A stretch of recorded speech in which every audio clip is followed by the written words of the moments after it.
민중의 소리 이완배 기자 함께하겠습니다. 이완배 기자님. 네, 안녕하십니까. 네, 오늘 어떤 이야기 해볼까요?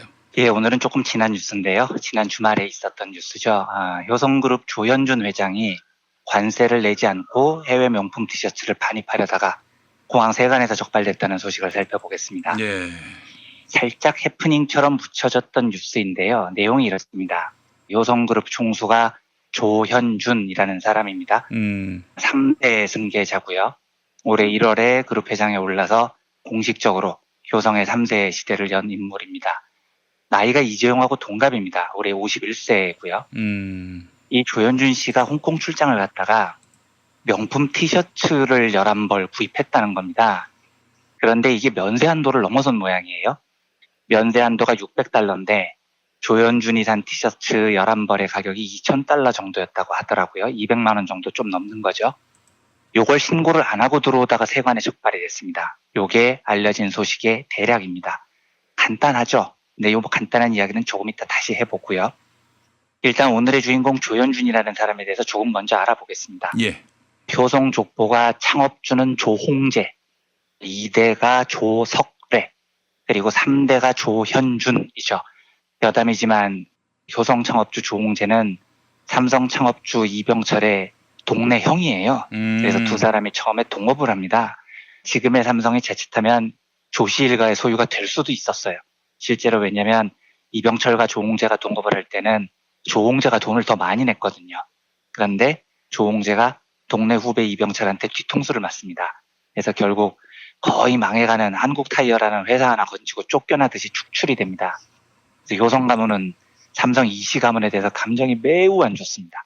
이병철 일가가 자기들한테 사기를 쳤다고 생각을 하죠. 아무튼 그 조홍재가 장남 조성래한테 효성을 물려주고요. 조성래는 다시 자기의 장남 조현준에게 그룹을 물려주는데 여기서도 제가 한번 소개를 해드렸습니다만 사고가 한번 세게 납니다. 이 조현준의 동생이 조현문이라는 사람인데 오병우가 한참 떠올랐을 때 그 소개가 됐죠. 형 조현준하고 동생 조현문하고 피 튀기게 한판 대결을 벌이는데 흔한 형제의 난이라는 거죠. 여기서 장남이 승리를 거두고 3대 승계자가 됐습니다. 이 싸움에서 우병우는 왜 등장하느냐? 장남과 차남의 싸움에서 우병우가 차남편 변호사가 돼요. 참고로 이 장남과 싸운 차남 조현준이라는 사람은 미국에서 변호사 자격증을 땄던 사람이고 1988년 대학가요제에서 무한궤도라는 그룹으로 대상을 받았습니다. 고 신해철 씨하고 함께 음악을 했던 사람이죠. 아, 그랬죠. 네, 신디사이저를 연주를 한 인물이에요. 지금 이 사람은 보면 미국에서 변호사 따고 건반 두드리는 거 좋아하고 약간 미국식 자유주의에 물든 젊은 영혼이었던 겁니다. 그런데 이 자유주의적인 영혼이 나중에 그룹에 들어와서 일을 배우는데 자기가 보기에도 개판도 이런 개판이 없었던 겁니다. 미국에서 공부할 때는 미국 기업들은 절대로 이러지 않았는데 효성은 뭐 허구한 날 횡령해, 맨날 족벌해, 회사 돈은 그냥 지 주머니 쓰듯이 쓰고 이게 기업이냐 마피아냐 이런 생각이 든 겁니다. 그래서 차남의 아버지한테 이런 거 없앱시다 이런 거 건의를 많이 했다고 해요. 그래요. 그런데 아버지가 니나 잘해 뭐 이렇게 찍어버린 거죠. 그리고 형한테 밟히고 그래서 차남이 쫓겨나요. 그런데 그냥 고분고분 쫓겨나면 형제의 난이 아닌 거죠. 쫓겨나면서 자기가 회사에서 보고 들었던 온갖 족벌 경영, 비리, 횡령 이런 자료를 다 들고 나가서 이걸 검찰에 싹 다 꼰지릅니다. 고소 고발 건수가 10건이 넘었어요. 그리고 요 소송을 담당했던 변호사가 우병우였습니다. 2014년 일인데 맞아요. 조현문이 아버지하고 형을 쓰러뜨리겠다는 불타는 복수심으로 당시로는 제일 잘 나가던 아주 날선 칼잡이를 뽑아 쓴 거죠. 그런데 우병우가 이 사건을 맡고 조금 지나서 청와대 수석이 돼버립니다. 그리고 박근혜 정부의 실세가 되죠. 그리고 박근혜 정부가 효성을 조지기 시작합니다. 박근혜가 뭘 알고 조진 게 아니고요. 추정을 해보자면 우병우가 자기의 고객이었던 조현문을 도와주기 위해서 민정수석의 힘을 이용을 해서 검찰을 동원해서 효성을 박살을 냈다라는 게 업계의 일반적인 시각입니다. 네. 법조계에서는 그렇게 봤다고 해요. 그러니까 이게 그냥 고객과 변호사의 관계가 아니었을 거다. 저렇게까지 박근혜 정권이 우병우를 앞세워서 효성을 조지는 걸 보면 두 사람이 사업적 동지였을 것이다. 이런 의심을 했었습니다. 그래서 당시의 경향신문 기사를 보면 이런 기사가 있습니다. 조현문 부사장과 우병우 수석이 단순한 의뢰인과 변호사 관계를 넘어서 사업적 동지라는 의심이 든다는 것이다. 검사 출신의 한 변호사는 27일 조 전 부사장이 우 수석에게 정상적인 수임료만 지급했다고 보기엔 우 수석의 사건 처리가 매우 집요하다며 양측 사이에 오간 자금 내역 등을 추적해 볼 필요가 있다고 말했다. 이런 기사가 있어요. 사실 이 이야기는 우병우의 재판에서 별로 많이 이야기가 나오지 않고 있던데 뭐 아무튼 이런 일이 있습니다. 이게 사실이라면 우병우와 조현문의 관계도 무지한 뇌물 수수와 뭐 이런 게 이제 들어가는 거죠. 조현준, 조현문 형제들 개싸움은 이 정도로 소개를 마치고요. 그런데 왜 조현준 회장이 티셔츠 11벌을 들여온 게 문제가 되는지를 지금부터 살펴보겠습니다. 예. 사실 이게 나쁜 짓이죠. 나쁜 짓인데 나쁜 짓 규모치고는 조금 짜치죠. 그러니까 재벌 총수들 부도덕성이 드러난 단면이어서 그렇지 티셔츠 11벌 가격이 2,000달러예요. 200만 원이 좀 넘습니다. 물론 우리 같은 사람이 보기에 티셔츠 한 벌에 20만 원 한다는 게 좀 짜증나긴 하지만 다른 우리나라 재벌들이 저지른 악행에 비하면 이건 세 발의 피 같은 겁니다. 아주 청빈한. 그렇죠. 네, 뭐 그런 겁니다. 그리고 제가 이 부자들의 이런 행태를 절대 옹호하는 게 아니고요. 다만 이 정도 규모면 그냥 좀 산다는 부자들도 다 이런 짓을 하고 삽니다. 우리나라 부자들 대다수가 재벌까지 안 가도 세금 제대로 내고 부자 된 사람들이 아니잖아요. 이 사람들 외국 한번 갔다 오면 티셔츠 열 몇 벌씩 사가지고 라벨을 떼버리고 입도너처럼 위장해서 들어오는 놈들도 많고요. 명품 시계 몇 천만 원짜리 면세로 사서 그냥 아예 지 것처럼 차고 들어오는 놈들도 있어요. 그러니까 세금 안 내려고 발광한 놈들이 한둘이 아니라는 겁니다. 예. 그런데 나쁜 짓이긴 하지만 생각해보면 있을 수도 있어 보이는 이 작은 일이 이상한 일로 번져나갑니다. 조현준이 200만 원어치 티셔츠를 들여오다가 세관에 걸렸는데 보통 이러면 어떻게 하냐면요. 세금을 냅니다. 세금을 내면 그 티셔츠 그냥 돌려받아요. 이거 뭐 전과가 생기고 이런 것도 아닙니다. 아주 간단한 거라고요. 그러면 면세 한도가 600달러인데 60만 원 정도고요. 조현준은 2,000달러, 200만 원어치 티셔츠를 들여왔단 말이에요.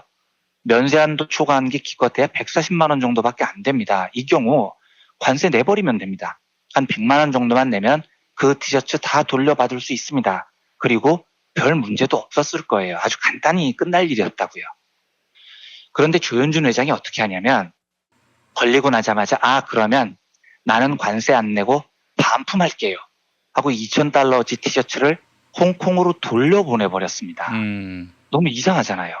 도대체 왜 그런 거죠? 그냥 100만 원 관세 내면 해결될 문제를 왜 반품을 선택했을까요? 여기서부터 추정의 영역입니다. 만약 지금까지 들려드렸던 스토리가 단지 공항에서 관세를 신고하지 않은 문제였다면 뭐 나쁜 일이지만 별일 아닙니다. 그런데 만약에 이 스토리가 횡령 이런 단어로 이어지면 문제가 완전히 달라집니다. 무슨 말이냐?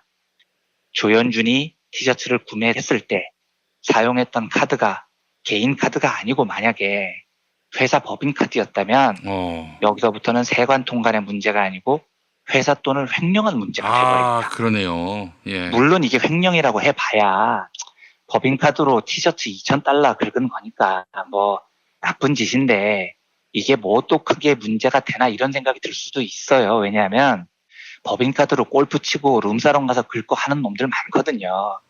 심지어 강규형인가? 그 KBS 이사했던 놈은 애견 카페에서 법인카드로 300만 원을 긁었다는 거 아닙니까? 예. 그러니까 재벌 총수가 티셔츠 한 200만 원 법인카드를 긁었다 해도 나쁜 짓이지만 그게 뭐 또 죽일 일이냐 이렇게 볼 수 있죠. 그런데 조현준 같은 경우는 이게 이렇게 간단한 문제가 아닙니다.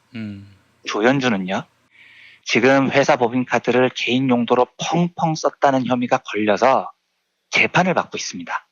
이 확인된 액수가 무려 16억 원어치예요.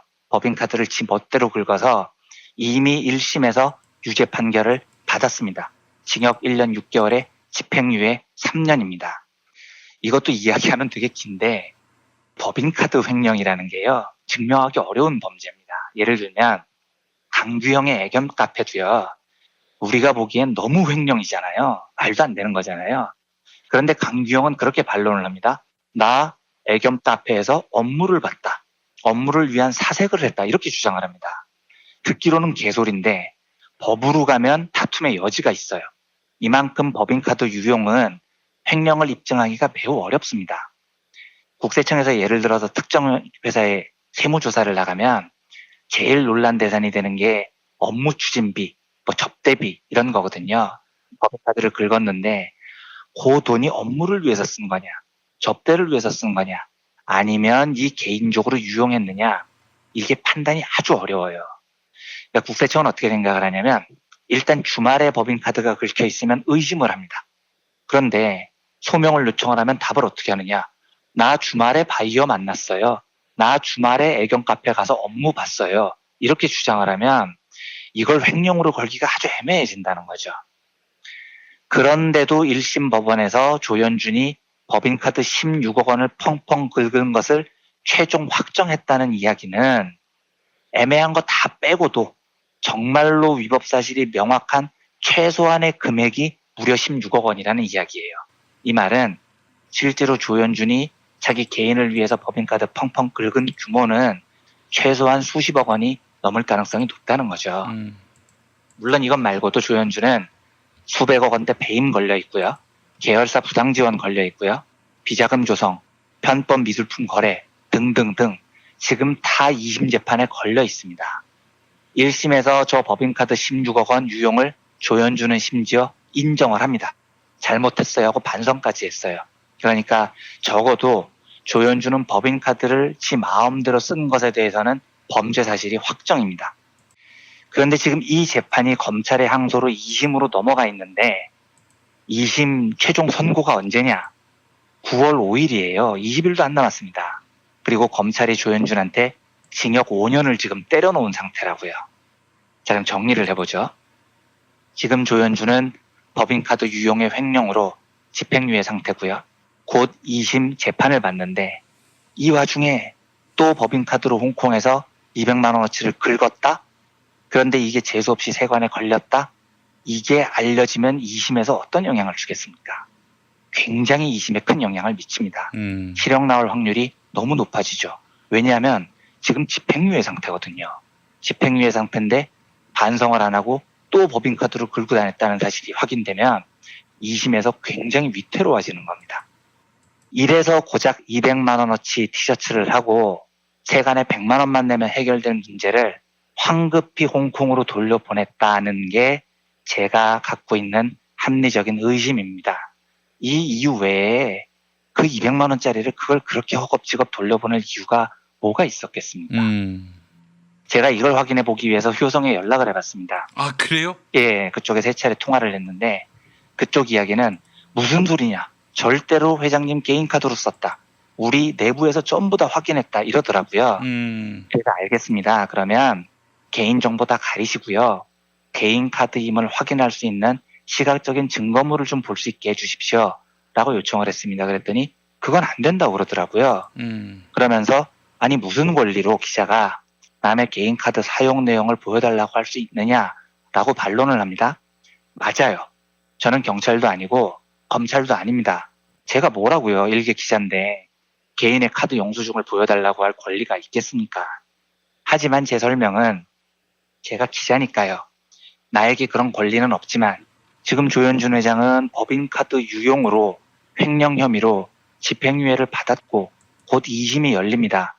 그리고 티셔츠 반품 과정이 너무 석연치 않아요. 그러니까 부탁드립니다. 지금 효성 쪽 주장은 개인카드 사용이 확실하다고 하시니 개인정보 가리고 그거 보여주시면 깔끔하게 다 해결이 됩니다. 보여주십시오. 라고 다시 정중히 요청을 한 겁니다. 근데 물론 답도 굉장히 정중하게 왔어요. 그런데 그 정중한 답은 개인 카드가 확실하지만 절대로 보여드릴 수는 없다 였습니다. 이제 이쯤 되면 제 감이지만 저는 사실 100% 거의 가깝게 확신을 해요. 법인카드로 긁었을 겁니다. 이 사람들이 그런 사람들이라고요. 이 집안의 주법 정신은 정말 제로에 가까운 집안이거든요. 그런데 기자가 물어보니 보여줄 수는 없고 하지만 2심을 앞두고 더 들통날 수는 없고 그래서 지금 이렇게 버티고 있는 게 아닌가가 제 추정입니다. 하나만 더 해보겠습니다. 조현준 아버지가 조성래 명예회장인데 아직 살아 있습니다. 그런데 이 사람이 지금 아들 조현준하고 같이 재판을 받고 있어요. 그런데 아들 조현준은 1심에서 집행유예를 받았지만 아버지 조성래는 실형을 선고받았습니다. 8,900억 원대 분식회계, 1,237억 원 법인세 포탈 혐의가 1심에서 인정이 됐어요. 그래서 1심 판결이 징역 3년, 벌금 1,365억 원입니다.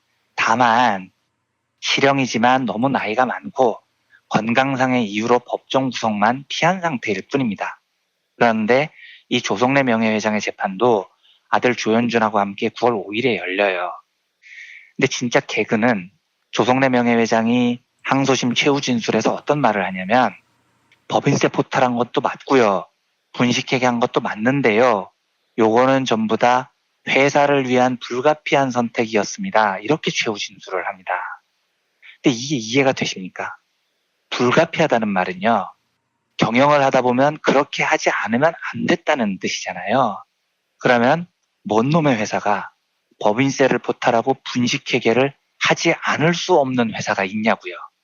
법인세 내고 분식회계 안 하는 합법적인 방법으로는 도저히 경영이 안 됐다는 이야기를 그룹 총수 입으로 이야기를 하고 있습니다. 그러면 합법으로 도저히 존재가 불가능한 집단이라면 기업을 하면 안 되는 겁니다. 마피아를 해야 되죠. 깡패 집단을 하거나요. 저는 이해가 안 되는 게 도대체 어떤 기업이 불법을 저지르는데 불가피했다라는 말을 할 수가 있냐는 겁니다. 그런데 이자들은 이런 말을 태연히 해버려요. 법인세를 안 낸 게 납세의 의무를 다하지 않은 게 불가피했다. 이건 뭐 깡패 집단도 아니고 아편 파는 집단도 아니고 이걸 어떻게 기업이라고 볼 수 있냐고요. 조현준도 이번 2심 최후 진술에서 재판을 받으면서 지난날의 어리석음을 반성하고 기업인으로 책무에 대해 다시 한번 생각했다. 이렇게 말을 합니다. 아니 제발 좀 지난날의 어리석음을 반성 좀 하세요. 진짜 자기 말대로요. 어리석음을 반성했으면 법을 좀 지키고 살아야지. 명품 티셔츠를 법인카드로 구매했다는 건 제가 제기하는 의혹일 뿐이지만 적어도 세관에 신고를 안 하고 들어온 건 확정된 팩트입니다. 반성씩이나 했다면서 법을 좀 지키고 살면 어디 덧나냐고요. 왜 이렇게 세세한 일까지 다 법을 어기고 사는 게 걸려야 되냐는 말입니다. 이 집단들은요. 아무튼 이 사건은 뭐 간단한 사건이지만 우리나라 재벌들이 법을 얼마나 일상적으로 개무시하는지를 정말 잘 보여줘요. 9월 5일에 2심 재판이 열리는데 이 부도덕한 집단에 대해서 사법부가 철퇴를 내려주기를 원하는데 또 요즘 사법부도 워낙 개판 5분 전이라 참 막막합니다. 이게요. 예, 이 나라의 적폐가 이렇게 무섭습니다. 그래서 적폐 청산에 국민들의 피로감을 느낀다 이런 말 하면 사실 좀 그런 거예요. 개혁을 위해서 청산해야 할 것이 너무 많은 거고요. 이 사실을 우리 시민사회가 계속 자각하고 부도덕한 자들을 응징하는 적폐청산 작업이 계속돼야 된다는 사실을 새삼 되새기면서 오늘 브리핑을 대충 정리하겠습니다. 알겠습니다. 이완배 기자님 말씀 잘 들었습니다. 네, 감사합니다.